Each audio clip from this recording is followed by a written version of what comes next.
Hey guys, this is Richard at reefs.com. How you guys doing today? We are here in sunny South Florida in Biota Aquariums facility with my good friend Jake. Jake, how you doing today? Good, how are you? Good, good. First of all, thank you for having me here.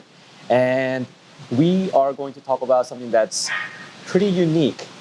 Well, Shane said that this fish does so many different, as a utility fish, right? Yeah. What is this fish? The Court Jester Goby. Court Jester Goby. Can you tell me a little bit more about them, please? Yeah, I mean, from the wild, back in the day, they used to come in by like the treasure troves, like thousands of them, because they are really good at eating hair algae. A lot of people bought them for that purpose. Gotcha. But a lot of times in like non-established tanks or tanks that run out of hair algae, they end up starving. And so that was one of the fish that like from the get-go, Biota was breeding for a really long time, and it's one that's really important for the hobby because they are really cool. They're nice mid-dwelling fish. They're good find for nano tanks, bigger tanks. Gotcha. Just generally a really cool fish. You still kind of see it with like the Hectori Goby because that's same family, really similar species. I mean, they still come in, and you usually don't see them last super long in the hobby. Yeah, and then this fish is it like a cave dweller, or are they like a kind of like a finicky type of fish, or are they open and about? What kind of behavior can you expect from it? Yeah, initially in aquariums, they're usually a little bit shy at the get-go, but once they're a bit more active in the tank, there's not too many aggressive fish, usually right out in the open, usually like mid-dwelling species, almost like a firefish. Okay. But they'll stay relatively close to their burrow. If anything scares them off, they go right in. Gotcha. And coming from you guys, I'm fully expecting that it will eat pellets. Yeah, pellets, frozen, everything you throw in the tank. And they'll still have the benefit of still eating the hair algae and grazing on the sand bed and the rockwork. Gotcha. And do you guys sell this from your own website, or? Yep. They can find them on our website at shop.thebiotagroup.com or in stores across the world. Gotcha. You were telling me before that the new site is coming. Is it coming? Do you know the timetable around that? As soon as I'm done adding the data. So which I pulled them away from it. So you said next week? Hopefully next week. We'll see. Gotcha. I'm excited to see what kind of changes you have done to it. Now, going back to the Court Jester Goby, now, one of the other myths that I've heard was that it eats cyanobacteria. Have you heard that before? Yeah, I think it's more that they're good sand sifters. They don't really make too much of a mess, so they're probably picking at the cyano, moving and turning up the sand bed so that the cyano is able to reproduce as easily. Right. So if you're disturbing all the time, it's not going to be able to succeed in the aquarium. So Gotcha. I think they do a really good job at keeping the sand at least a little bit sifted, and then also not really dropping sand all over your corals like some of the other sand sifters. Gotcha. Now, can you give us any tips on regarding this fish so that we can keep it in the long term and have it thrive? First of all, starting from acclimation, what kind of tips can you give us? Yeah, for general acclimation, we usually just recommend the float and drop method. Our salinity is going to be really close to your salinity. Okay. Same with the other parameters. So float 15 minutes, put in the aquarium. We usually also suggest leaving the lights off when you add a new fish to the aquarium. Just helps with the stress. They've been in a box for 24 hours. You don't want to have light shock them as well as shock them to a new environment. Right. And also, we usually recommend not feeding for the first 12 to 24 hours, just so they can fully acclimate to the new environment. Don't have to worry about digestion or maybe even competing with other fish for food right at the get-go. What kind of tank mates can you recommend for this fish? Usually peaceful fish. They're not the biggest fighters. They usually run from a fight.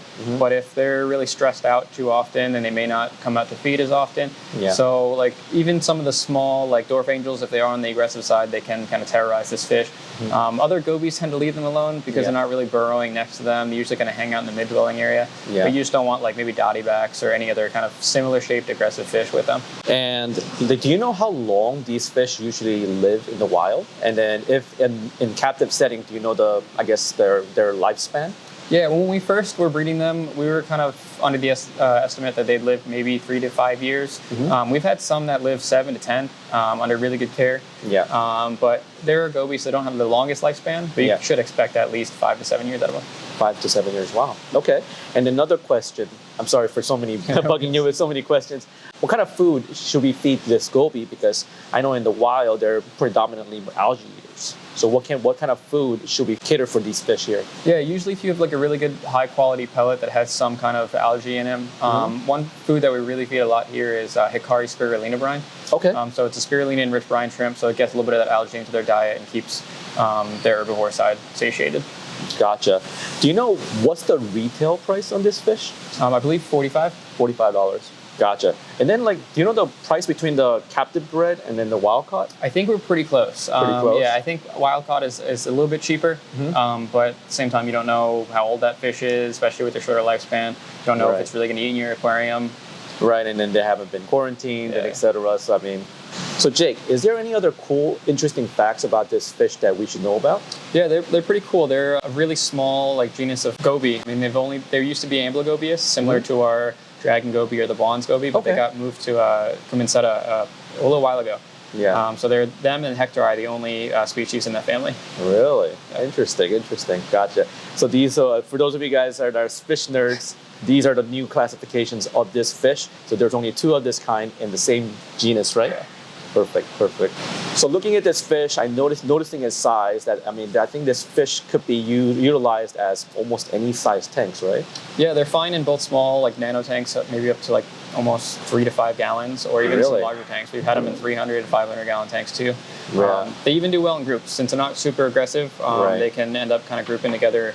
Really? Yeah. So when you say group, what is the size? I mean, the estimate that you're talking about, the numbers. Yeah, maybe like 3 to 5. That's a good. In larger tanks, they can be like even more than that. Because they're kind of a cool. They don't really school, but they'll shoal almost like a Bengay, where they kind of stay near each other but not close knit. So once again, if you wanted to find this fish besides your local fish store, you said that you could find them on your website. Yep. And can you give your website one more time for us, please? Yeah, shop.thebiotagroup.com. Gotcha. And then the new site, like you said, should be ready next week. So be sure to check it out. I had a sneak peek of it, and it looks fantastic.